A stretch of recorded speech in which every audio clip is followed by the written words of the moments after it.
Assalamualaikum warahmatullahi wabarakatuh. Selamat pagi Bapak dan Ibu dosen penguji uji kinerja. Perkenalkan, nama saya Rosmina Palisoa, SPD Unit Kerja SMP Negeri Satap 026 Role, mahasiswa PPG Guru Tertentu tahap 1 tahun 2025, Universitas Khairun Ternate, NPM 1054250483, mata pelajaran Pendidikan Pancasila dengan materi bentuk dan kedaulatan negara. Wassalamualaikum warahmatullahi wabarakatuh dan selamat pagi. Selamat pagi semuanya. Pagi, Bu. Bagaimana kabar kalian hari ini? Baik, Bu. Alhamdulillah. Oke, untuk itu sebelum kita memulai pembelajaran kita pada pagi hari ini, Ibu minta ketua kelas maju ke depan untuk memimpin doa dulu. Jadi ketua kelas, silakan maju ke depan. Aida.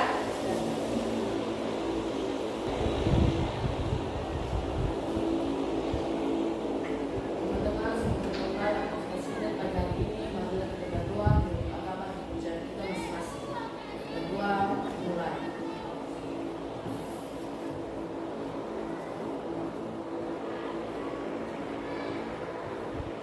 Berdoa selesai. Oke, terima kasih Haidar. Untuk itu selanjutnya Ibu akan ambil absen dulu. Apakah di sini semuanya hadir? Semuanya hadir. Baik. Semua hadir. Jadi untuk menyanyikan lagu Garuda Pancasila, kalian diminta untuk berdiri.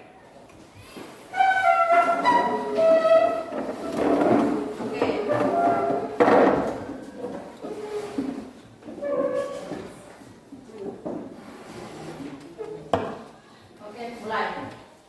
Garuda Pancasila, akulah pendukungmu, patriot proklamasi, sedia berkorban untukmu. Hati-hati anak-anak. Jadi sebelum kita mulai dengan materi kita di pagi hari ini, jadi ada beberapa tujuan yang harus kalian capai. Nah, di sini ada tujuan pembelajaran. Tujuan pembelajaran yang harus kalian capai di sini yaitu 1. Melalui presentasi PowerPoint, peserta didik mampu menjelaskan Indonesia sebagai negara kesatuan. Yang kedua, melalui tanya jawab, peserta didik dapat menunjukkan sikap syukur atas terjaganya negara kesatuan Republik Indonesia sebagai bentuk anugerah dari Tuhan Yang Maha Esa. Kemudian yang ketiga, melalui diskusi kelompok, peserta didik dapat menganalisis dasar hukum Indonesia sebagai negara kesatuan. Nah, itu tujuan pembelajaran yang harus kalian capai. Kemudian di sini ada pertanyaan pemantik yang mana akan mengaitkan materi yang akan kita pelajari hari ini itu adalah apa? Coba kalian perhatikan di depan.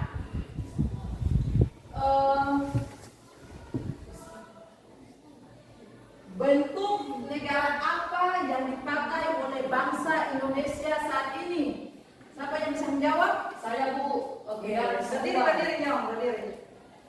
Ibu tanya ulang. Apa bentuk negara yang dipakai oleh bangsa Indonesia saat ini? Saya, Bu, negara kesatuan, Bu. Ya, berikan aplaus.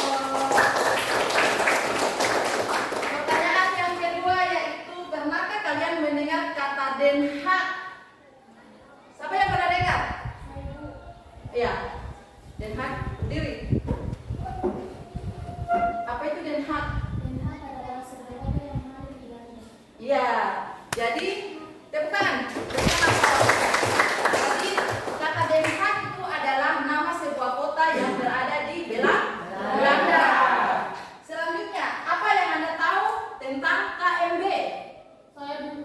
silakan berdiri. Konversi meja bundar. Oke, tepuk tangan. Jadi KMB itu adalah singkatan dari konferensi meja bundar. Oke, selanjutnya perhatikan di depan. Indonesia sebagai negara kesatuan. Nah, di sini dikatakan bahwa apa itu nih Indonesia sebagai negara kesatuan? Jadi Indonesia sebagai negara kesatuan adalah bentuk dari negara Indonesia yang merupakan negara kesatuan dengan sistem desentralisasi. Artinya seluruh wilayah Indonesia itu merupakan satu kesatuan. Jadi dong tahu bahwa mulai dari Sabang sampai Merauke, Indonesia ini dia berbeda-beda suku, berbeda-beda agama, berbeda-beda budaya, tetapi dia adalah satu. Satu itu berarti dalam wilayah negara kesatuan Republik Indonesia. Selanjutnya, perhatikan di depan. Oke, di sini mengatakan bahwa Republik Indonesia Serikat atau RIS yang seumur jagung. Kalian tahu apa itu seumur jagung?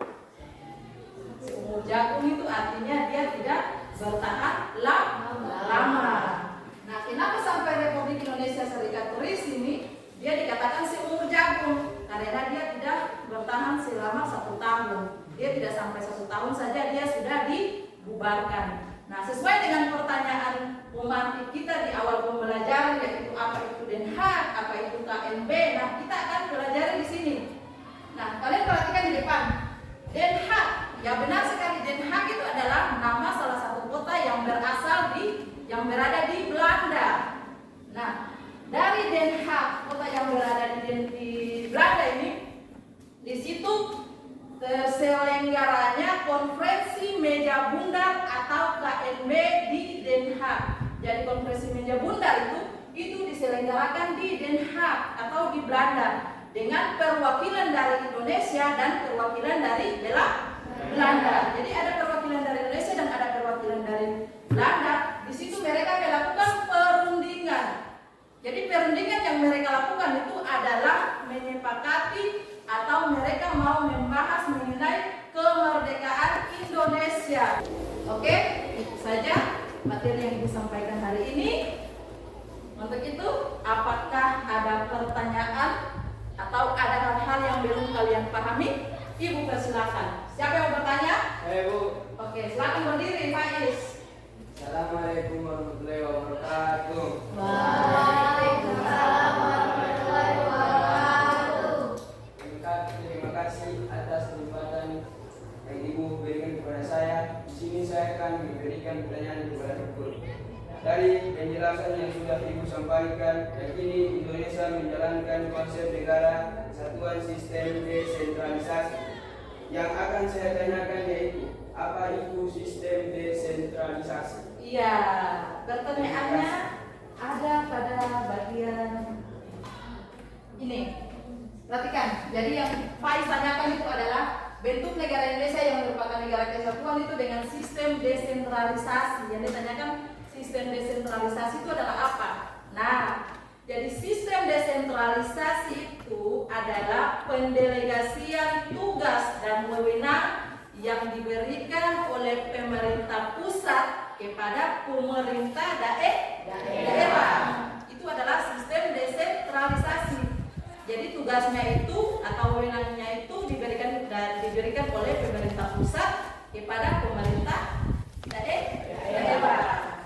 Bisa dimengerti? Oke, pertanyaan yang kedua siapa? Saya, Bu. Oke, silakan berdiri. Siapa nih? Aminah. Oke. Assalamualaikum warahmatullahi wabarakatuh. Terima kasih kepada Ibu Guru dan teman-teman telah memberikan saya kesempatan untuk bertanya. Jadi pertanyaan yang ingin saya sampaikan itu, negara serikat seperti apa? Oke, berikan aku pertanyaan yang kedua. Ya. Jadi pertanyaan disampaikan oleh rekan Aminah Solisa. Dia mengatakan bahwa bentuk negara serikat itu dia seperti apa? Jadi negara serikat itu dia adalah bentuk negara yang terdiri dari negara-negara bagian. Itu negara serikat. Jadi bentuk negara yang terdiri dari negara-negara bagian atau yang dikenal dengan negara federal. Dia terdiri dari negara-negara bagian. Bisa dimengerti? Siap. Oke.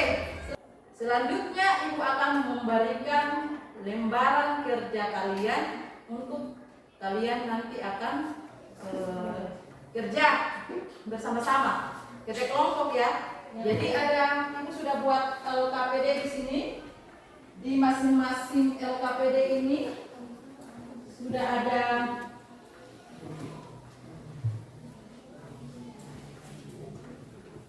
pertanyaan yang harus kalian jawab. Nah, Ibu akan bentuk kalian. Kalian sudah terbentuk menjadi 3 kelompok. Nah, Ibu akan tentukan di sini kelompok 1, ini kelompok 2, dan ini kelompok 3. Ya, LKPD ini harus kalian kerja sama-sama ya. Ibu kasih waktu 5 menit. Tapi kalau 5 menit belum sampai 5 menit sudah selesai, boleh angkat tangan. Kelompok 2 dan ini kelompok 3. Oke, silakan. Sebelum pekerjaan kita ice breaking dulu. Bisa? Bisa. Oke, duduk siap.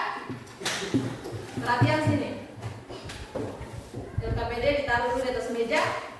Semua perhatikan di depan.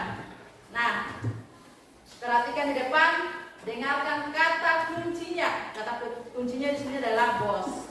Jadi, kalau bos suruh berdiri, kalian harus berdiri. Kalau bos suruh duduk, kalian harus duduk. Tapi kalau tidak ada kata bos, tidak boleh berdiri. Dan kalau tidak ada perintah dari bos, tidak boleh duduk. Ngerti? Ngerti. Oke, kita mulai. Bos suruh berdiri. Bos suruh duduk. Bos suruh berdiri. Bos suruh duduk. Berdiri.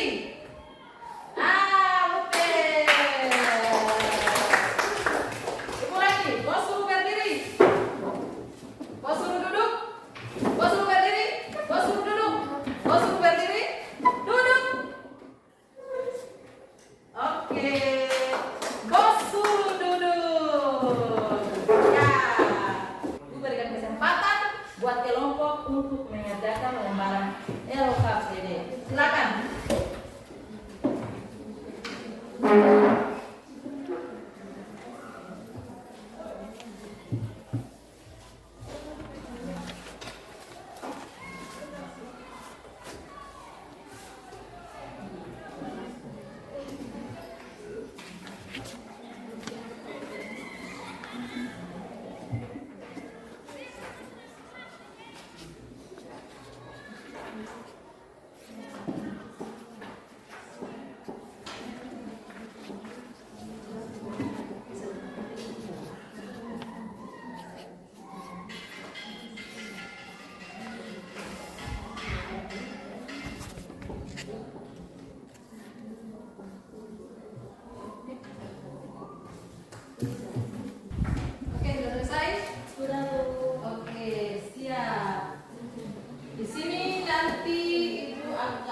Tunjuk kelompok 1 untuk memulai presentasinya.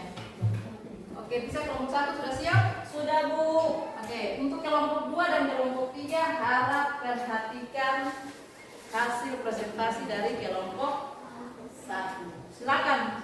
Kelompok 1, siapa yang diwakilkan? Ya, Sofia. Silakan, Sofia. Assalamualaikum warahmatullahi wabarakatuh. Waalaikumsalam warahmatullahi wabarakatuh. Selamat siang, salam sejahtera bagi kita semua. Terima kasih untuk Ibu Guru dan teman-teman karena telah memberikan saya kesempatan dan waktu untuk mewakili kelompok saya, tepatnya kelompok 1, untuk mempresentasikan hasil diskusi kelompok kami. Nah, jadi ada dua permasalahan yang kami pecahkan di sini atau 2 pertanyaan. Pertanyaan yang pertama, apa yang dimaksud dengan negara kesatuan? Nah, jadi negara kesatuan adalah bentuk negara di mana seluruh kekuasaan pemerintahan bersumber dari suatu pemerintah pusat. Wilayah-wilayah administratif seperti provinsi atau kabupaten tidak memiliki kedaulatan sendiri, melainkan hanya menjalankan kebijakan yang didelegasikan oleh pemerintah pusat. Dalam negara kesatuan, konstitusi, hukum, dan sistem pemerintahan berlaku seragam di seluruh wilayah. Pertanyaan yang kedua atau permasalahan yang kedua yaitu sebutkan 3 ciri utama Indonesia sebagai negara kesatuan. Nah, jadi ciri utama Indonesia sebagai negara kesatuan di antaranya yaitu yang pertama, kedaulatan tunggal di tangan pemerintah pusat, yang kedua, konstitusi yang seragam, yang ketiga atau yang terakhir, sistem pemerintahan terpusat dengan otonomi daerah terbatas. Nah, jadi itu saja presentasi atau materi yang saya dapat saya sampaikan. Apakah ada pertanyaan dari kelompok lain? Kami persilakan. Ya, kelompok 2 apakah ada pertanyaan? Ya, silakan kelompok 2. Berdiri. Tina, menghadap ke kelompok 1.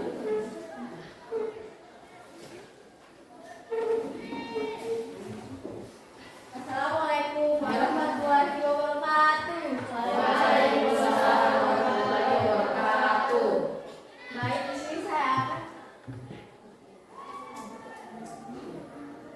Baik, di sini saya akan bertanya kepada kelompok 1.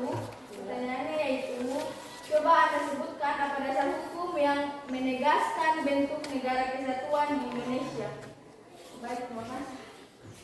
Ya, apa dasar hukum yang di apa pertanyaan gimana? Apa dasar hukum yang menegaskan bentuk negara kesatuan di Indonesia? Ya, apa dasar hukumnya?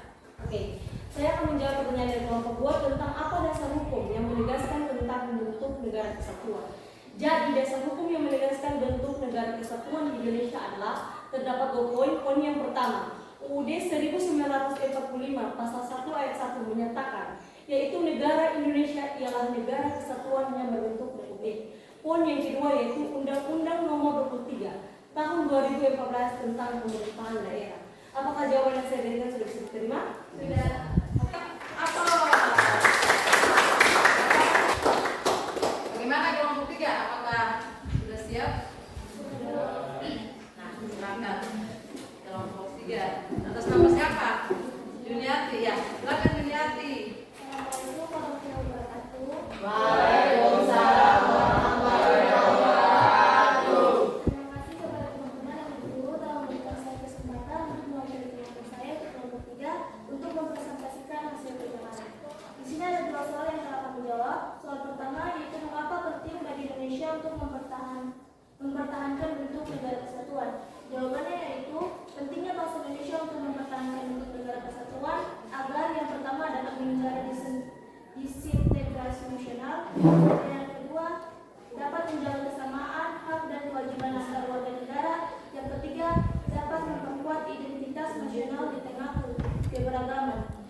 Soal yang kedua yaitu mengapa penting menumbuhkan rasa syukur atas keberadaan NKRI di kalangan generasi muda. Jawabannya yaitu karena generasi muda adalah penerus bangsa. Sikap syukur akan memupuk rasa tanggung jawab untuk merawat persatuan, mencegah perpecahan dan memperkuat identitas kebangsaan. Itu juga jawaban yang telah kami berikan. Saya berikan kesempatan kepada kelompok lain untuk memberikan pertanyaan. Tangan dulu.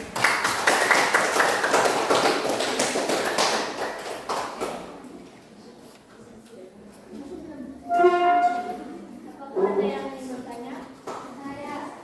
Oke, silakan. Siapa nama siapa? Perkenalkan nama ya. Oke.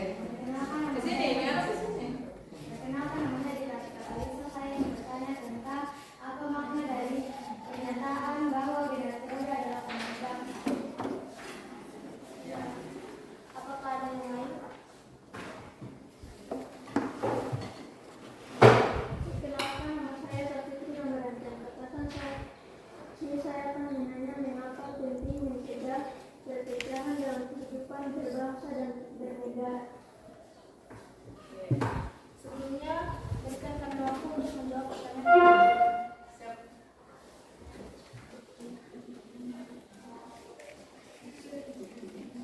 Oke, silakan Juniati. Baik, di sini saya akan menjawab pertanyaan dari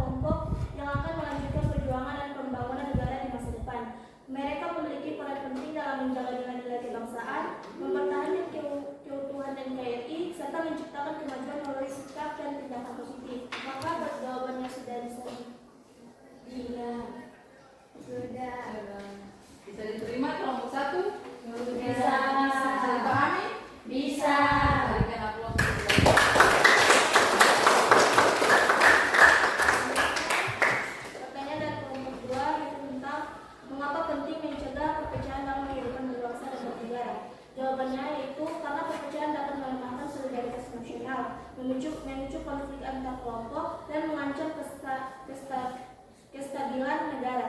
Dalam masyarakat yang menjemuk seperti Indonesia, menjaga persatuan adalah fondasi utama untuk membangun masa depan yang damai dan sejahtera. Apakah jawabannya bisa diterima? Bisa. Tanggapan? Ibu bantu nih, ibu bantu kelompok ini. Dimengerti? Yakin? Oke. Berikan aplaus dulu. Nah, dari pembelajaran kita yang kita sudah ikuti mulai dari awal sampai menuju akhir ini, materi yang disampaikan tadi mengenai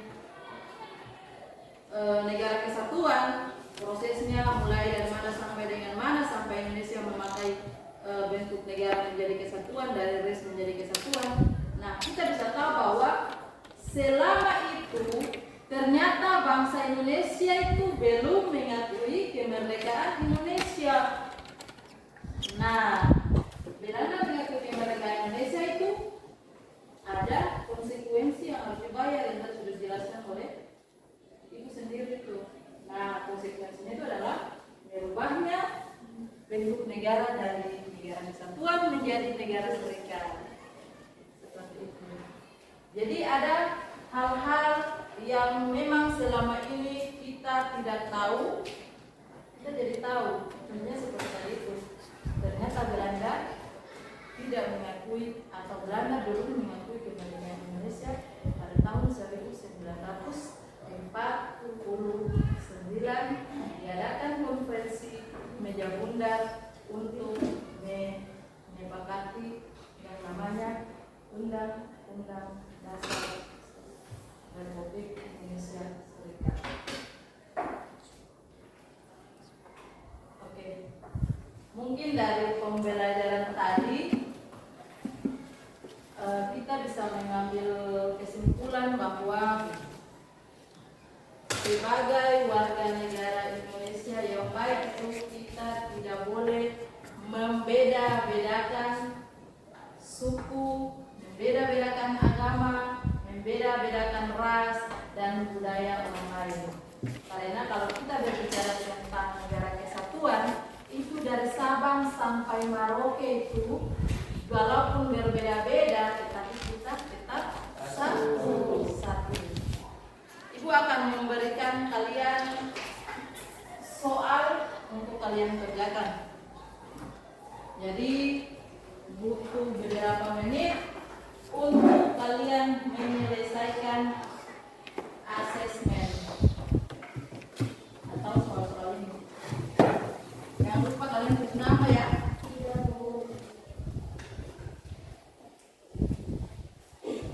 Boleh bukunya semua ditutup.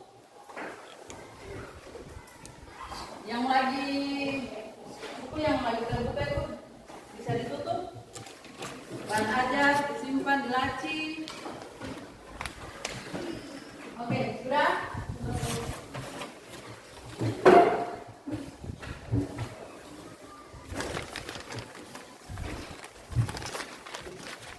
Oke, silakan.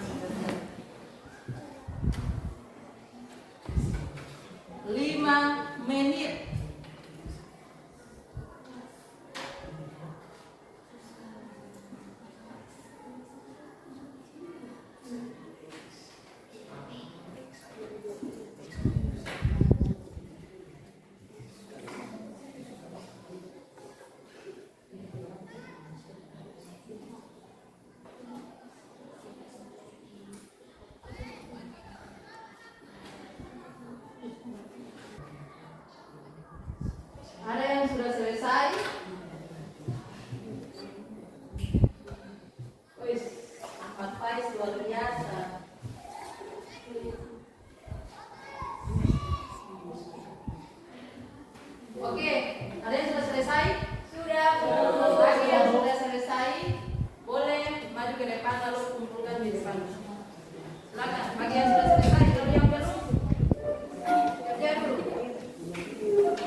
nantinya akan mengukur kemampuan kalian dalam pembelajaran hari ini. Apakah kalian mengikuti dengan materi yang sudah disampaikan atau belum?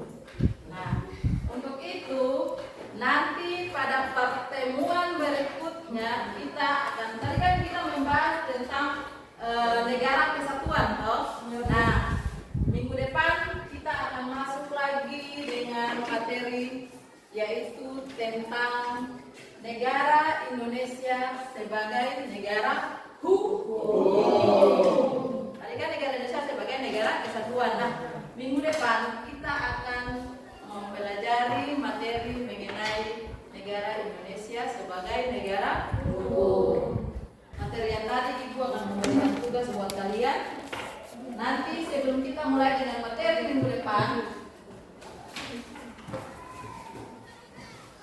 Ibu akan bagi dulu tugas. Ini tugasnya per kelompok, ya? Tugas kelompok. Harus kerja kelompok. Oke, mungkin itu saja yang perlu Ibu sampaikan buat kalian. Untuk itu, untuk mengakhiri pertemuan kita di siang hari ini, Ibu minta ketua kelas maju ke depan untuk memimpin doa. Ketua kelas silakan.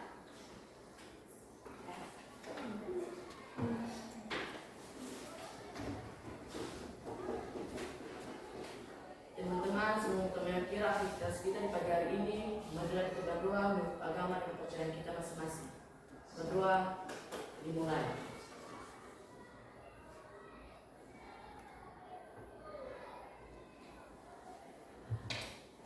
Berdoa selesai. Ya. Terima kasih Haidar. Oke, untuk itu mengakhiri kegiatan kita di siang hari ini. Wassalamualaikum warahmatullahi wabarakatuh.